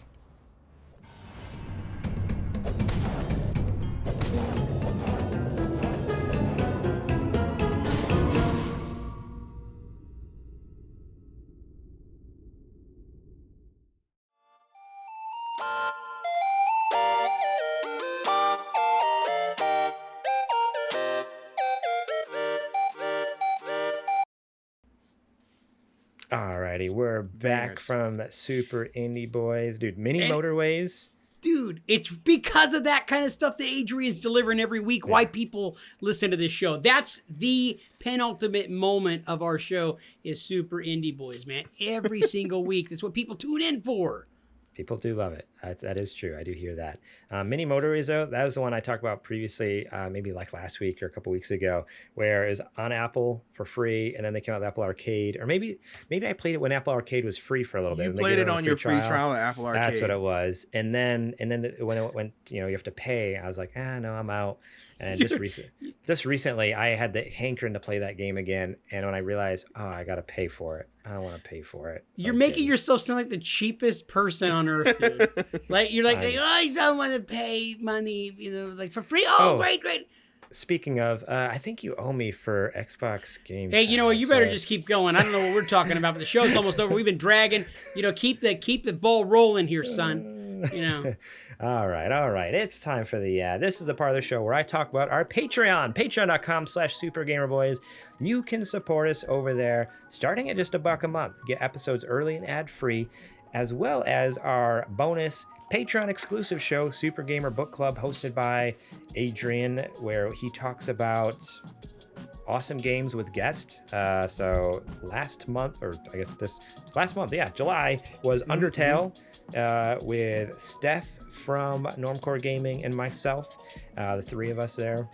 And then this month, coming out actually this Friday, is Adrian with guest Eddie from Normcore Gaming, so the other half of Normcore there, and then myself as well, and we're going to be talking about Narita Boy. It's going to be a fun one. Ooh, baby. What a game. it's a game. It's a game. Can't wait to talk about it more. If you want to hear more about it, just support us over there. Remember, just $1 a month.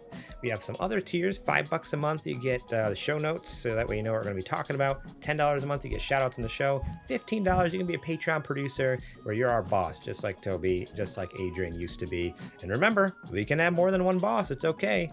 And you get your back shaved. Get your back shaved, 100%. Okay.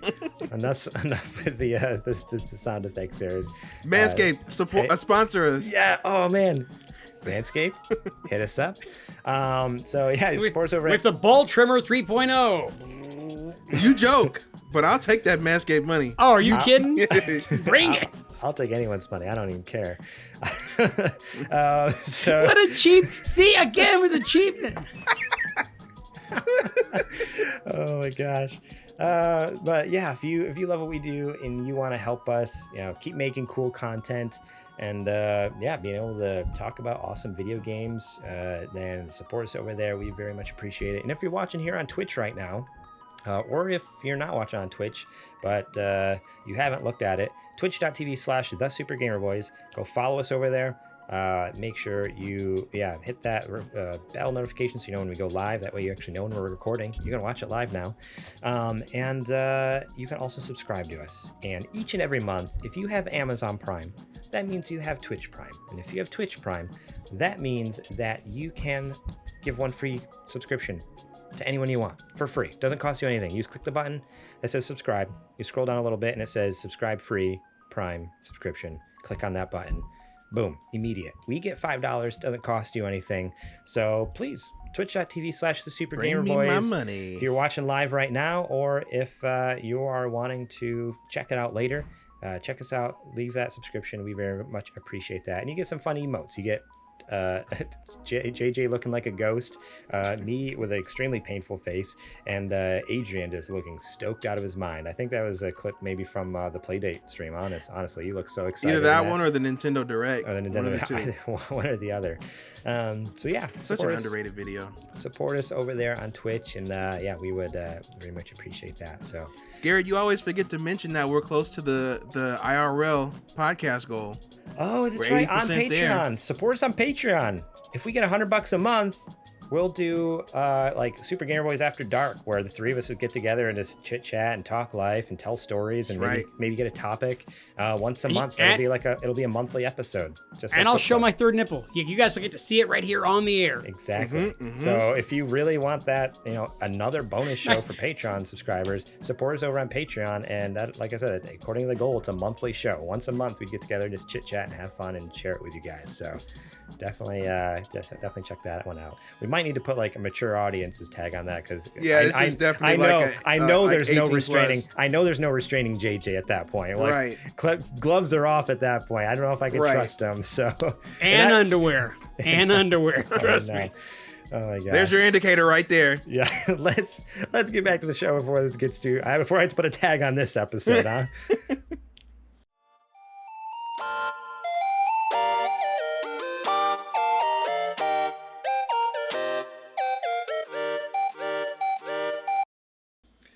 Alrighty, guys, we're back from the ad break. Now it's time to share what you've been playing. So, Adrian, would you kindly share what you've been playing?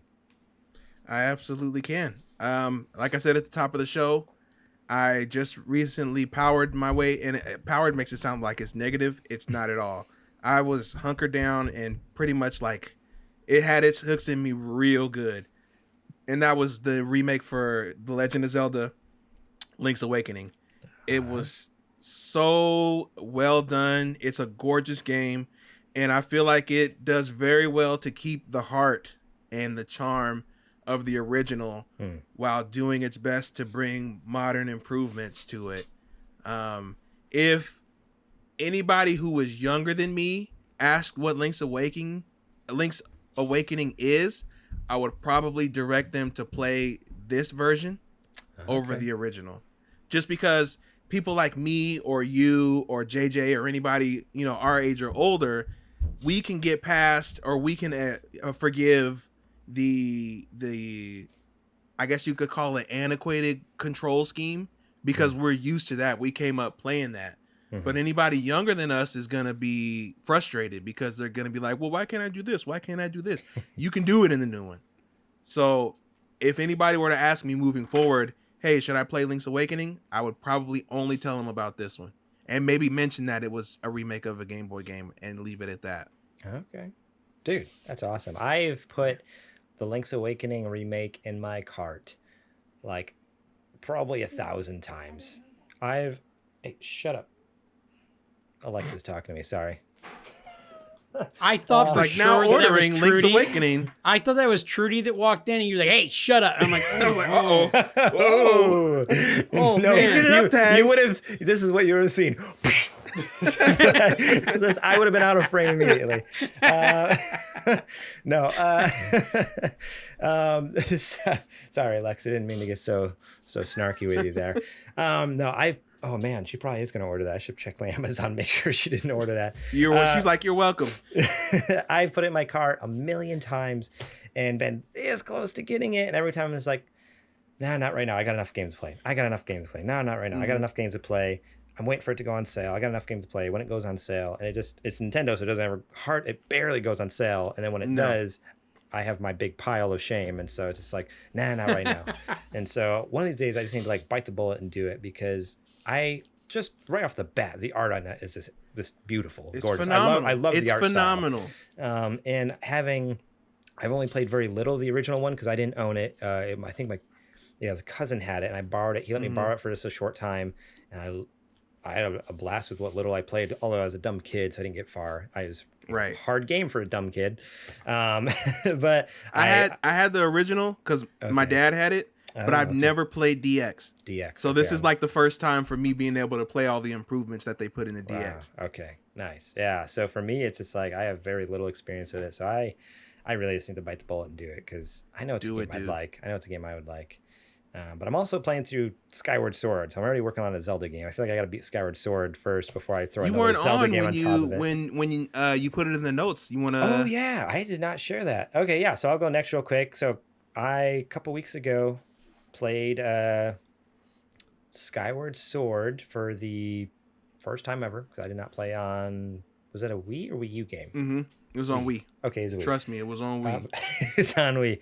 Yeah, did not play it because at that point Wii was just our bowling machine. We was bowled and golfed on it. That's pretty much it. And played Mario Kart.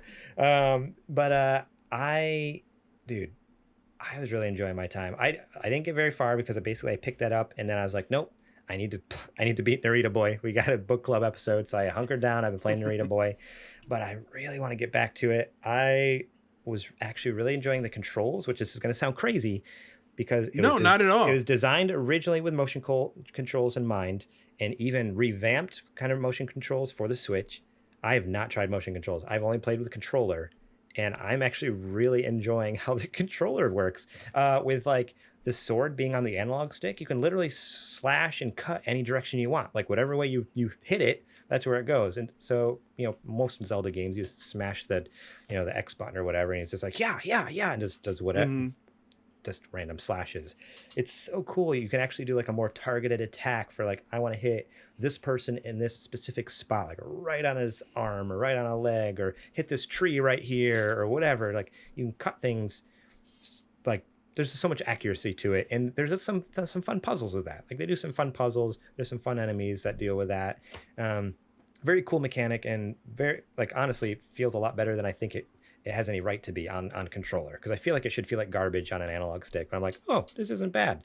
I am really interested to try it on with motion controls too, though, because I heard. See, that's what I'm interested to do. Because I've heard, and I mean, just through sheer amount of time between the Wii and the Switch, I'm sure motion controls and antennas and accelerometers have improved greatly, like leaps and bounds in that time. Yeah. And I've heard that the motion controls are much like this is when they did that terrible demo at E3 where Miyamoto came out and he was like trying to swing and it wouldn't do anything. Like this is what he wanted it to look like when he played it at that E3. Oh man! So I'm stoked to play with motion controls because I feel like it's going to be very immersive to play with those on. Yeah. So And even just the story, like this being like the origin story, this is supposed to be like this is the beginning of all the Zelda games. Like this is where it all started, this is where it began. This is technically like the first Zelda game, you know, even though it's not the first one to come out, it takes place before all the other ones. So I'm really excited to jump into this one, especially with some of the rumors and conspiracy theories out there, you know, about Breath of the Wild 2 potentially tying the Skyward Sword timeline and different things that happen into. I mean, it would make sense why it takes place in the sky. I'm just saying. Yeah. So I don't know. I'm excited to get back to the game as soon as I finish up Narita Boy in the next, you know, couple days here. I'm hoping to get back into Skyward Sword. But I've also been playing just this weekend the Halo Infinite tech preview that they did, the tech demo. Boy, here we go. All right. Okay, Big Shot. Go ahead, rub it in. Here we go. I'm not going to share a ton because honestly, I didn't get to play as much as I wanted to. So hear me out. Actually, no, don't even hear me out. Just shame. I'm going to publicly shame a couple people here. So Hideo Kojima on Discord, Kojima01, you may know him as, and Boba Fletch, or AKA Nate Fletcher, previous guest of the show, both said on Discord, hey, awesome, you made it in. We did too. You should play with us this weekend. That'd be so cool. I'm like, 100%, I'm down. Let me know when. Crickets. I'm like, okay. Radio silence. That's fine. That's fine. That's fine. So I'm like, you know what? I'm going to make the first move. Usually I'd wait for them. You know what? I'm going to be the man in this relationship. I'm going to make the first move. So so I put out the message there and I'm like, tagged both of them. Hey guys, anyone want to play tonight? This is like, I don't know, early afternoon on Saturday. So I'm like, this should give them plenty of time. Like they got like 5-6 hours before they even have to think about playing, maybe more. Crickets. Until Kojima finally comes up and he's like, yeah, no, sorry, we're out of town now. I didn't bring my PC. I'm like, okay, whatever, that's fine. I messaged Boba like separately. I'm like, hey, dude, you want to play? Crickets. Can't. Baby stuff, you know how it goes. Nothing. And then you know what he does today on Discord? He gets on there and DMs me his cell phone number. He's like, here, this should make it a lot easier. He's just like, basically on Discord, he's so popular, he gets so many notifications.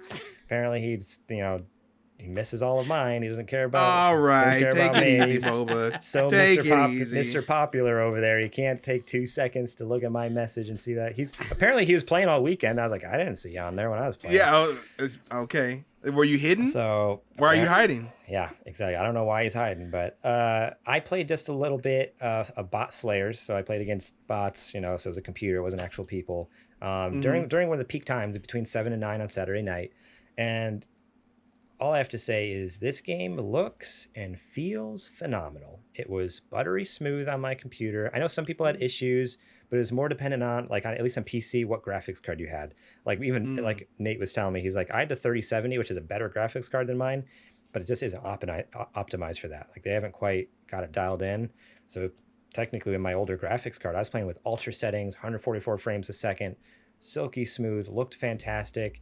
It felt so good, bopping and jumping and shooting and chucking grenades.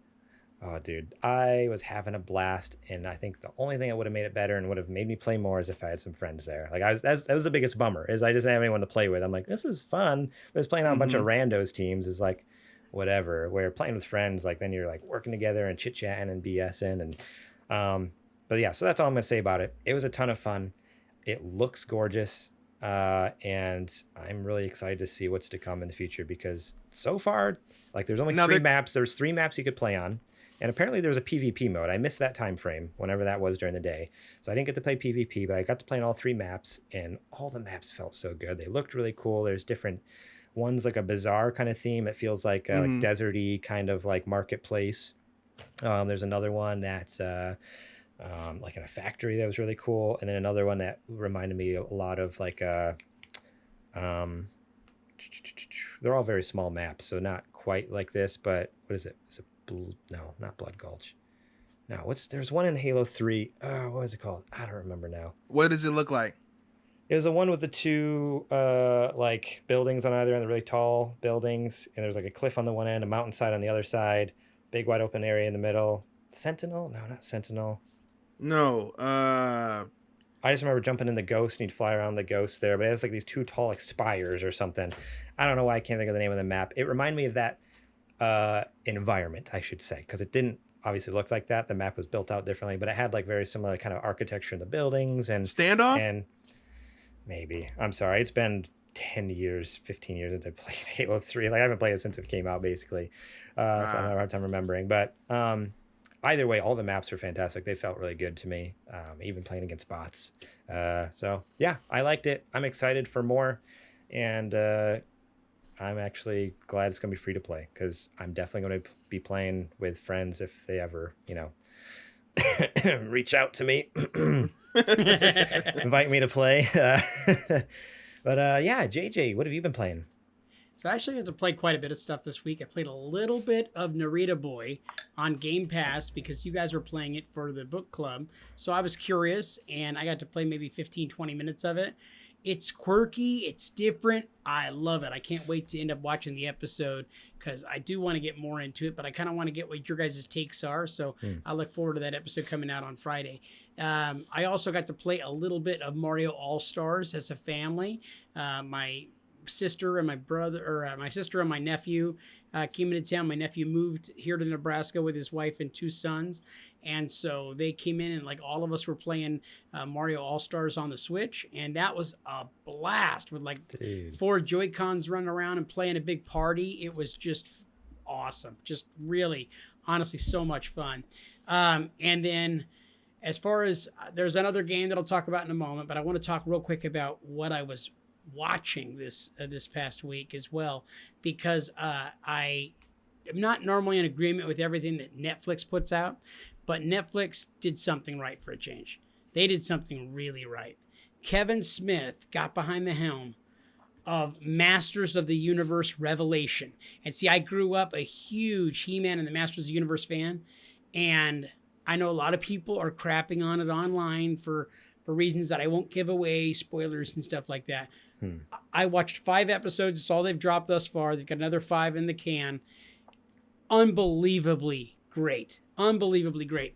I spent Saturday morning, just like I did as a child of the 80s, Saturday morning, kicking it in bed, would be eating cereal. This time around, I'm not. It's beef sticks and keto food, but I'm kicking it in bed with my son and my little girl, and we're watching Masters of the Universe Revelation. It's beautifully drawn. It's just unbelievable. Alan Oppenheimer, who was the voice of Skeletor, actually plays Mossman in this set, and it's so neat to hear his voice. The man's like in his 90s or something, and it's like, that guy's a legend. He was Falcor in Neverending Story, and then of course he was Skeletor, a lot of the different cartoon voices of the 80s. And then Kevin Smith did some really great stuff, and it's the Masters of the Universe Revelation. So some of the focus, instead of primarily being on He-Man, is on Teela, one of the female characters. And so a lot of people kind of crapped on that online. They weren't really happy about taking any emphasis off of He-Man, but I think it was pretty awesome. Some people are like, oh, it's about that woke culture. I don't agree. To me, I don't really care. I think she's an awesome character, and I love what they did with it. And I look for Mark Hamill plays the voice of Skeletor in this series. And just like with Joker, that dude owns everything he touches. Just owns it, man. So that's a lot of fun. If you guys get a chance, check out Masters of the Universe Revelation on Netflix. They've got 5 I've been hearing great things. episodes. Yeah, Really I've been hearing good. great things about it. I think the only criticism that I haven't seen it yet, but the decision for them to not link or even just like allude to the recent She-Ra series that came out, I think it's a big mistake. I mean, I know it wasn't everybody's cup of tea, but if you sit down and watch it, it was actually a really well done show. See, I haven't seen She-Ra. I've seen it on there, but I haven't watched it. I do remember vaguely watching it as a kid, the original series. Right. I have not seen the Netflix series at all. Right. It's odd to have both of them exist, and for the continuity of the 2 characters from back in the day, to act like that they're 2 separate properties, it doesn't work like that. They were always intertwined. They were in each other's shows all the time. Well, keep in mind that there's only 5 episodes that have come out so far. And Fair point. They are telling a whole big back story. I mean, they're kind of taking over from where the show ended originally, He-Man and the Masters of the Universe, and totally updating everything. And that doesn't mean that, okay, now they're going to have, aliens on the show and craziness, but it's like everything's updated. And like the story that's being told is really, really well done. Kevin Smith, like him or not, is a phenomenal storyteller. So the things that he's doing with the show is really, really great. Because I'm a grown man. I don't watch a whole lot of cartoons. I love me some Rick and Morty. But I'll tell you what, I am able to really, really get into this Revelations. It's just been unbelievably good. And I'm so glad that I gave it a chance. And then to watch my kids really into it, because the characters are colorful and the voices are so unique and awesome. And the stories are great and engaging. So look forward to be spending a crap ton of money around Christmas time on some, He-Man toys. I'm just saying. The cycle begins anew. Yeah, it's how it works, man. And as far as what I've been playing, I told you guys I played Little Nightmares not that long ago and beat Little Nightmares 1. I got that thing for $5 on the PlayStation Store. It was on sale. So I was itching, man. I was getting that jonesing in, having to get at Little Nightmares 2. And so I picked it up. I said to myself, because that's what I call myself. I said, self, when I get home, I'm buying that game. And it's like $30. Well, I got home and it was on sale for $23, and I'm like, it's a sign, Lord. It's a sign. And so I picked that game up, and dude, I've been playing it and not trying to blow through it. I'm trying to just enjoy it, and it's really cool because my daughter, who's almost 18, it's really neat to be able to spend some quality time with her and my soon-to-be son-in-law coming in and playing. I make him, beat all the hard parts. And then I give me the controller back, son. So then I take credit for like having gotten through. That's how it works. You know what I mean? Right. Yes, of course. But it's an awesome bonding time to be able to go and like, hey, this is something that I'm doing with them and that I'm like really enjoying. And then I feel like I'm cheating on them when I'm like, going to play with myself, and I'm like, I gotta like play with them. Like I don't want to be. I gotta wait. Jerk. But it's mostly because I can't beat some of the levels. I'm like, get the kid in here. He's smart. So yeah. So Little Nightmares 2. If you haven't played it, man, I know you have, Adrian, but those games are so unbelievably fun. They're really great. The score, the music is wonderful, and so scary, and you find yourself getting anxious, running away from these characters that are way over the top. And, some of the like mind trippy stuff you're going through, the little puzzles, escaping from one room to go to another. And like, how the hell, there's nowhere for me to get out of here. What do I do? And sometimes you'll catch yourself being stuck in a room for, 20 minutes or more. And like, what the hell? But I'm sorry, Adrian, you were going to say? Oh, no, I was just going to say, now, this is your last week of hiding behind Little Nightmares, right? This is it. You got to have something new next week. Oh, I'm done. I finished both games. So right, that's what I'm saying. So next week you got to have something else. You can't. You rested on your Little Nightmares laurels for about a month now. You got to have a new game on deck next week. Yes, sir. I will have something different to talk about next week. Oh man, so good. No, man, I'm glad you enjoy both of them. They're definitely phenomenal games. And I'm glad that you're more into realizing that the smaller experiences can be just as impactful as the big ones. So that's awesome to hear. I've been telling women that same thing for the longest time. So it's so neat to be able to talk about it in the context from video games and not penises. So you know what I mean? No, I get what you guys don't know what I mean. I don't. Yeah. I've heard. I'm not with you. I'm not in solidarity. I understand your concept. Yes. Okay. All right. Thank you guys so much for listening to this week's episode. We appreciate each and every one of you. So happy for all you who stop by here on Twitch to watch this live. And so thankful for all you who listen on podcast services and watch on YouTube. We appreciate all of you for the support. Every view, every listen is fantastic. We appreciate it. If you want to support us even further, beyond the views and beyond the listens there, you can go over to patreon.com/supergamerboys and toss a couple bucks our way. You get episodes early and ad free. You get bonus shows. You get, like we talked about in the ad. So if you might have missed it, but we're getting close to that $100 a month. If we can get that goal, then we get, we're going to start putting out our another bonus show each month. Do Super Gamer Boys, IRL stream. We haven't come up with the name of the show yet, but I keep saying it Super Gamer Boys After Dark because it just sounds fun. But we don't have to do that. It can be whatever we want it to be, and it's just gonna be us. Super chit-chatting. Later So, Boys. Super Later Boys. Ooh, that's good. Okay, so supporters over at Patreon, because now we really need to do that show. Dude, do we gotta wear like pajamas while we're doing it, or like? pajamas. I'm not opposed. Super Yeah. I'm not Pajama opposed. Boys. You can also buy our merch over at sgbstore.com, where you can get shirts and stickers and mugs, and there might be a blanket on there with mine and JJ's and Zetch's face. I probably deleted it. I don't think it's still on there. We had a blanket for a little bit. No one bought it, obviously, because it's absurd. But it was fun as a gag. Remember, you can rate and review us over on your podcast services on YouTube. Hit that like button, subscribe to the channel so you know when new videos go live. On Twitch here, twitch.tv/the Super Gamer Boys. Make sure you follow our channel and subscribe if you have Amazon Prime. It's free for you. During the week, you can find us at supergamerboys.com, Twitter and Instagram at supergamerboys, facebook.com/supergamerboys. I am on Twitter and Instagram at gmorlang. Adrian, where can they find you at? Any and everywhere at Homeboy. Homeboy. And JJ, where can they find you at? You can find me on Instagram and Twitter at JJPurdom. Heck yes. And that is all I have. That's it. Your turn, JJ. Ladies and gentlemen, he is gorgeous Garrett Morlang. He is adorable Adrian Homeboy Holmes, and I am Juicy JJ. We are the Super Gamer Boys. And we will catch you on the flippity flop.